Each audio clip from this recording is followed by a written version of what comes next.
Her प्यूबसेंट girl and woman जो slightly older age group से होती है उनसे एक्सपेक्ट किया जाता है कि वो स्टे फ्री रहें, बट स्टिल वो विस्पर कर रही होती हैं। वैसे मेंस्ट्रुएशन मोन्यूमेंटल अचीवमेंट है जो लड़कियों को ये बताती है कि वो अब सोसाइटी एंड गर्ल पेरेंट्स के लिए औरत बन चुकी हैं, बिकॉज वो अब एक ऐसी डेंजरस स्टेज पे पहुंच चुकी हैं जो उन्हें अपनी पूरी लाइफ झेलना पड़ेगा और जो उसके साथ रह रहे हैं उन्हें भी झेलना पड़ेगा। और ये सब क्यों? Because it's the age of menarche, क्योंकि गर्ल्स की प्रेग्नेंट होने की पॉसिबिलिटी इसकी वजह से बढ़ जाती है। सबकी तरफ से उन्हें डर्टी डीम किया जाता है, बेशक वो सेक्सुअल एक्टिविटी में इंडल्ज हो और गेटिंग हॉक्ड अप एक्सीडेंटली, या फिर उनकी बॉडी ब्लड सिक्रीट कर रही हो जिसे इम्प्योर समझा जाता है। Look, answer simple and undeniable है, वो हमें पीरियड्स के बारे में एजुकेट कर रहे हैं, वो भी in their best manner. But वो एजुकेशन है क्या? एक साइड पे मेंस्ट्रुएशन को एज अ स्ट्रेंथ समझा जाता है, एक नेचुरल प्रोसेस, एंड डिस्पाइट इससे गर्ल्स की बॉडी डिफरेंट नजर आती है, ये उनकी बॉडी को हेल्दी एंड मीनिंगफुल बनाता है। दूसरी साइड पे इसी स्ट्रेंथ को स्टिग्मेटाइज किया जाता है एंड इसे एक फियरफुल मैनर में डिफाइन किया जाता है। बड़े बूढ़े बोलेंगे हमें मेंस्ट्रुअल प्रोसेस के बारे में अवेयर होना चाहिए, but at the same time इस चीज को छुपाना भी आना चाहिए। और ऐसी इंफॉर्मेशन देने वाले के मार्केट में कोई ज्यादा आउटलेट नहीं खुले हुए हैं। एक लड़की इसके बारे में अपनी मदर से बात करती है,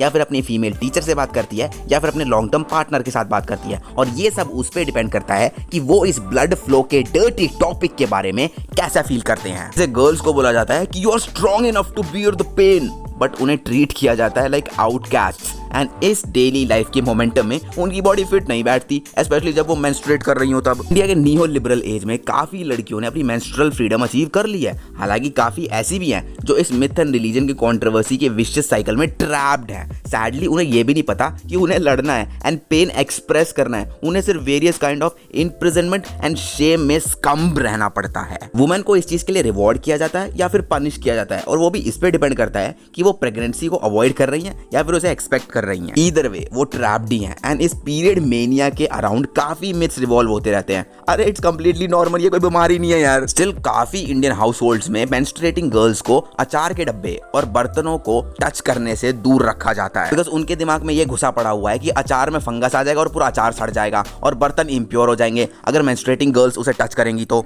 जो कोविड-19 की वजह से हम क्वारंटीन में रहते हैं ना, वो एक वुमन की लाइफ में तब से स्टार्ट हो जाता है जब उसके लाइफ में मेंस्ट्रुएशन स्टार्ट होता है, एंड उन दिनों में उसको एक सेपरेट रूम में क्वारंटीन कर दिया जाता है सो दैट दूसरे लोग उसके पोटेंशियल ब्लड लीक्स, पीरियड से एसोसिएटेड स्मेल और जहां भी वो बैठती है उसके इम्प्योर स्टेन के आने की पॉसिबिलिटी से दूसरे लोगों को बचा सके।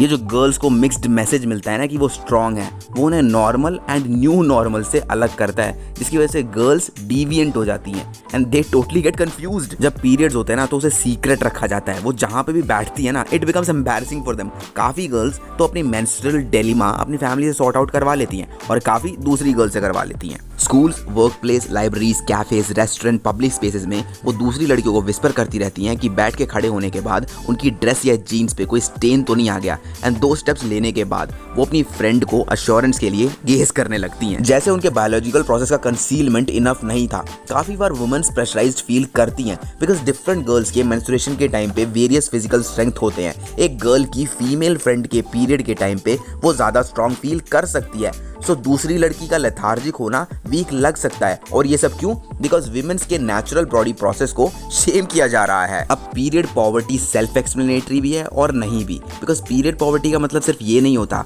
कि मेंस्ट्रुएशन के टाइम पे गर्ल्स राइट इक्विपमेंट अफोर्ड नहीं कर सकती, वो ये भी इंडिकेट करता है कि इस टॉपिक की अनएक्सेप्टेबिलिटी की वजह से गर्ल्स एंड वुमेन्स को इस काइंड ऑफ पॉवर्टी के लिए सब्जेक्ट किया जा रहा है। हमारे पब्लिक स्पेसेस विमेन्स के नीड्स के लिए अनअकोमोडेटिंग होते हैं, जिसकी वजह से गर्ल्स को disgust, punishment and associative jokes झेलने पड़ते हैं। अगर एक मेंस्ट्रुएटिंग गर्ल स्कूल में पढ़ रही है तो वो टीचर से बाथरूम में जाने के लिए एक्सक्यूज मांगेगी, and first of all school में अपने पैड्स एंड टैम्पॉन्स को डिस्पोज करने के लिए एक राइट स्पेस नहीं मिलता। एंड अगेन ये सब्जेक्ट एटलीस्ट इंडिया में तो स्टिग्मेटाइज्ड किया जा रहा है, बिकॉज काफी हाउस होल्ड्स इंडिया में जो गर्ल्स को रेस कर रहे हैं उन गर्ल्स को ये बोला जाता है कि inserting anything in vagina is abominating. Secondly, अगर वो क्लास में लेट हो जाती है लड़की तो उसे पनिश कर दिया जाता है। जो गर्ल्स एंड वुमेन्स ऑफिस में जाती हैं उनके बारे में ये सोचा जाता है कि उन्हें फ्रीडम ऑफ इंडिपेंडेंस दी जा रही है, हालांकि यही स्पेसेस वुमेन्स को सबसे ज्यादा ट्रैप कर रहे हैं बिकॉज वो उनके बॉडीली नीड्स को केटर ही नहीं कर रहे। हमारे ऑफिस एंड स्कूल्स के बाथरूम में free pad machines and tampons available नहीं होते। इस टाइप की अनअफोर्डेबिलिटी, काफी बार लैक ऑफ मनी,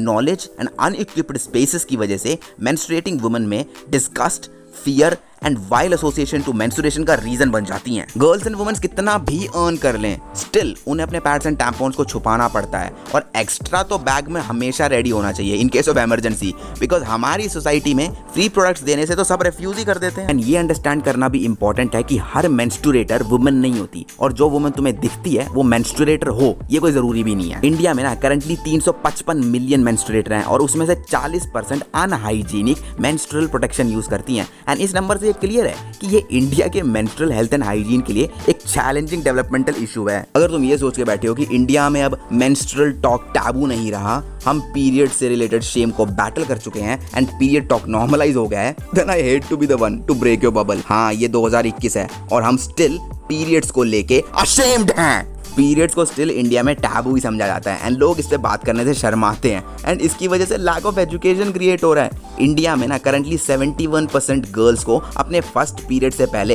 ये पता ही नहीं होता कि मेंस्ट्रुएशन किस खेत की मूली है। पेरेंट्स अपने बच्चों को इसके लिए प्रिपेयर ही नहीं करते एंड इसके रिगार्डिंग वो साइंटिफिक नॉलेज भी लैक करते हैं। स्कूल्स भी ना पीरियड्स एंड मेंस्ट्रुएशन के रिगार्डिंग नॉलेज देने से रिलक्टेंट होते हैं। लोगों ने ना मेंस्ट्रुएशन को वोल्डेमॉर्ट बना रखा है, he who must not be named. फिर ये चीज यंग मेंस्ट्रुएटर के लिए इनएविटेबल होती है, उनकी वजह से ब्लड रश आउट कर रहा है, इसके बारे में उन्हें कोई क्लू ही नहीं होता। एंड मेंस्ट्रुअल हेल्थ के इंडिया में अनप्लेजेंट स्टेट का यही रीजन है। अब मैं तुम्हें मेंस्ट्रुएशन से रिलेटेड मिथ्स की एक लिस्ट बताता हूँ। मेंस्ट्रुएशन के टाइम पे तुम टेंपल्स में नहीं घुस सकते और अगर टेंपल्स में घुसना है तो तुम्हें बाल धोने पड़ेंगे आफ्टर द 5th डे। तुम किचन में नहीं घुस सकते, तुम अपने बाल नहीं धो सकते, तुम फूल और पौधों को छू नहीं सकते, अगर तुम टच करोगे तो वो मर जाएंगे। तुम अचार को टच नहीं कर सकते, अगर करोगे तो वो खराब हो जाएंगे।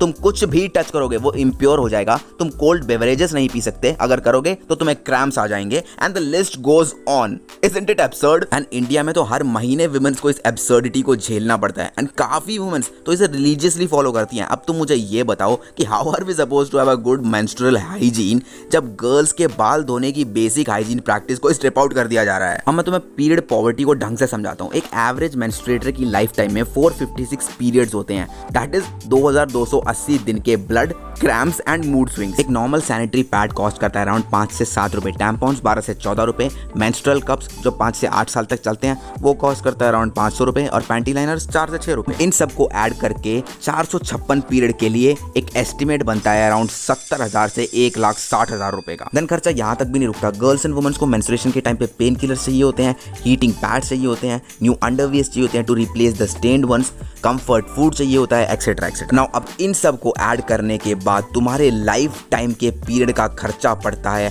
Around a whopping amount of 2,30,000 rupees, वो भी सिर्फ एक बायोलॉजिकल प्रोसेस के लिए। अगर वुमेन्स को राइटफुल पोजीशन एक्वायर करना है जो मेंस्ट्रुएशन के सोसाइटल मिसफिट से अलग हो, तो हमें फॉर्मेटिव ईयर्स से ही बॉडीली प्रोसेस के ओपन डिस्कशंस इनकॉर्पोरेट करने होंगे। सो गाइस, अगर तुम्हें वीडियो अच्छी लगी हो तो मुझे कमेंट करके बताना तुम लोग इंडियन मेंस्ट्रुएशन कल्चर के बारे में क्या सोचते हो। एंड अगर तुमने अभी तक रैंटी रोना पे पॉडकास्ट नहीं देखा है तो लेफ्ट वीडियो पे क्लिक करो और अगर dark side of counterfeit culture देखना है तो राइट वीडियो पे क्लिक करो।